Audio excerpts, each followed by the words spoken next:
Om Swastiastu. Perkenalkan, nama saya Igede Krisna Adi dari Program Studi Ilmu Komputer Universitas Pendidikan Ganesha. Saat ini saya berada pada semester 3 dan mengikuti program pertukaran mahasiswa merdeka di Institut Teknologi Indonesia. Pada pertukaran mahasiswa merdeka ini, terdapat suatu program unggulan yang harus diambil oleh setiap mahasiswa yang mengikuti program pertukaran mahasiswa merdeka. Program unggulan ini dimasukkan dalam sebuah mata kuliah yang disebut sebagai Modul Nusantara. Modul Nusantara berisikan pengenalan akan budaya dari PT penerima terhadap mahasiswa yang berasal dari luar daerah PT penerima. Dalam Modul Nusantara ini, saya dapat mempelajari keanekaragaman budaya, kultur, bahasa, dan masyarakat yang berada di Tangerang Selatan selaku daerah di mana tempat berada Institut Teknologi Indonesia. Dalam Modul Nusantara ini juga kami sering melakukan diskusi terkait keberagaman, terkait kondisi masyarakat saat ini, terkait lingkungan, dan lain-lain. Adapun pada Modul Nusantara ini kami difasilitasi oleh dosen Ibu Yeni Widianti dan Kak Ainun sebagai mentor kami. Modul Nusantara sendiri terdiri dari 25 modul yang dibagi menjadi 3, yaitu modul kebinekaan, modul inspirasi, dan modul refleksi. Pada modul kebinekaan, di sana mengenalkan kita akan budaya yang ada di Tangerang Selatan. Begitu pula terjadi diskusi terkait bagaimana masing-masing mahasiswa dengan budaya mereka sehingga terjadi suatu pertukaran budaya pada modul kebinekaan. Yang kedua ada modul inspirasi, di mana pada modul inspirasi ini mengundang narasumber yang inspiratif sehingga dapat memberikan kita pandangan baru terhadap suatu permasalahan dan cara menangani atau menanggulangi masalah tersebut. Selanjutnya ada modul refleksi. Pada modul refleksi ini kita dapat merefleksikan atau mengambil kesimpulan apa yang telah kita terima dari modul kebinekaan ataupun modul inspirasi tersebut. Adapun selama modul Nusantara ini berlangsung, saya sangat terinspirasi sekali dengan modul ke-6, yaitu sebuah modul inspirasi kedua yang berjudul Profil Pelopor Pelestarian Lingkungan dan Budaya.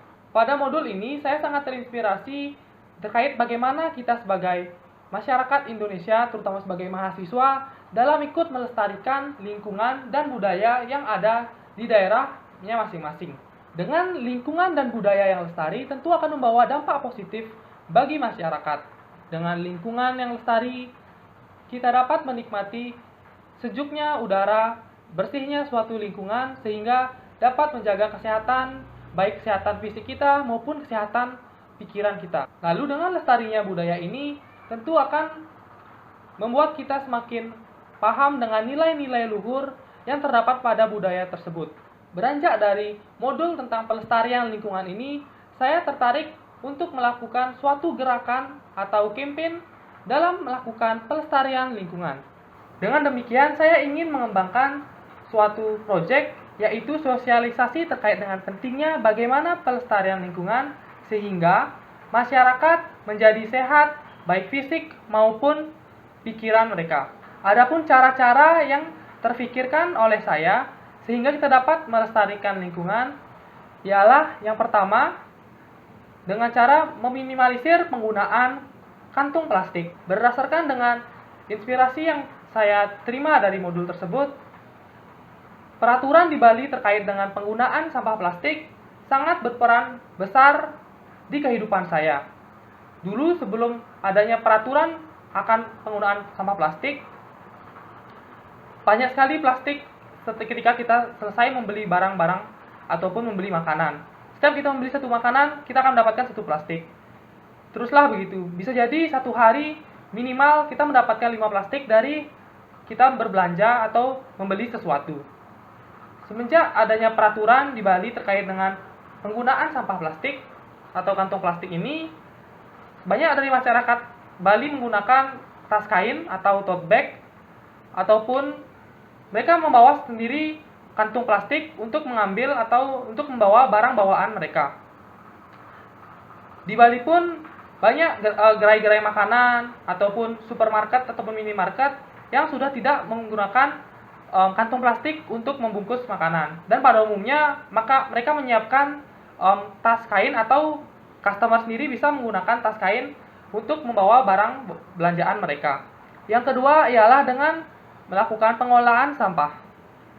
Seperti yang kita ketahui, sampah sendiri dikategorikan secara sederhana menjadi dua top objek, yaitu sampah organik dan sampah anorganik. Seperti yang kita ketahui, sampah organik bisa terurai atau cepat terurai. Pada umumnya sampah organik sendiri penanganannya sudah sangat baik. Nah, masalah kita saat ini ialah pada pengelolaan sampah anorganik. Adapun pengelolaan sampah plastik yang terpikirkan oleh saya ialah dengan memanfaatkan kembali sampah plastik tersebut menjadi barang-barang baru. Seperti contohnya dengan menggunakan sampah plastik tersebut menjadi tas, ataupun bisa juga kita daur ulang sampah plastik tersebut menjadi pot, sehingga kita dapat mengurangi penggunaan sampah plastik ataupun dapat mengurangi sampah plastik yang sudah ada saat ini. Yang ketiga ialah dengan melestarikan lingkungan dengan cara lakukan penanaman pohon. Tentu ini sudah sangat normal, sangat wajar, tetapi perlu kita perhatikan penanaman pohon pun kita tidak boleh sembarangan. Saya teringat dengan pesan yang disampaikan oleh Bu Yeni bahwa dalam melakukan sesuatu kita tidak boleh gagal fokus.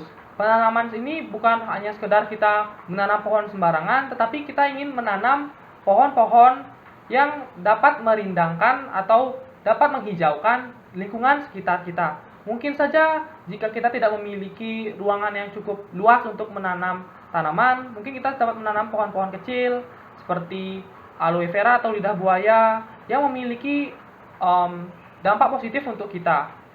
Selanjutnya, salah satu upaya yang dapat kita lakukan untuk melestarikan lingkungan ialah dengan mengurangi penggunaan kendaraan bermotor. Kenapa? Karena seperti kita ketahui, kendaraan bermotor sendiri menghasilkan polusi yang dapat mengotori udara. Kita dapat mengurangi penggunaan kendaraan motor dengan berjalan kaki jika lokasi yang ingin kita tuju sangat dekat. Ataupun jika kita tidak sedang terburu-buru, kita dapat menggunakan angkutan umum untuk berpergi dari suatu tempat ke suatu tempat yang lain. Mungkin sekian salah satu poin-poin yang ingin saya sampaikan terkait dengan proyek sosialisasi terkait pelestarian lingkungan yang ingin saya lakukan. Saya sangat berterima kasih kepada Bu Yeni dan Kak Ainun selaku fasilitator saya ataupun fasilitator kami selama kegiatan modul Nusantara berlangsung. Saya mohon maaf jika ada kesalahan. Saya sangat berterima kasih karena telah menemani kami sepanjang semester ini. Saya harap kita dapat bertemu secara langsung di kemudian hari. Terima kasih. Om Santi Santi Santi Om.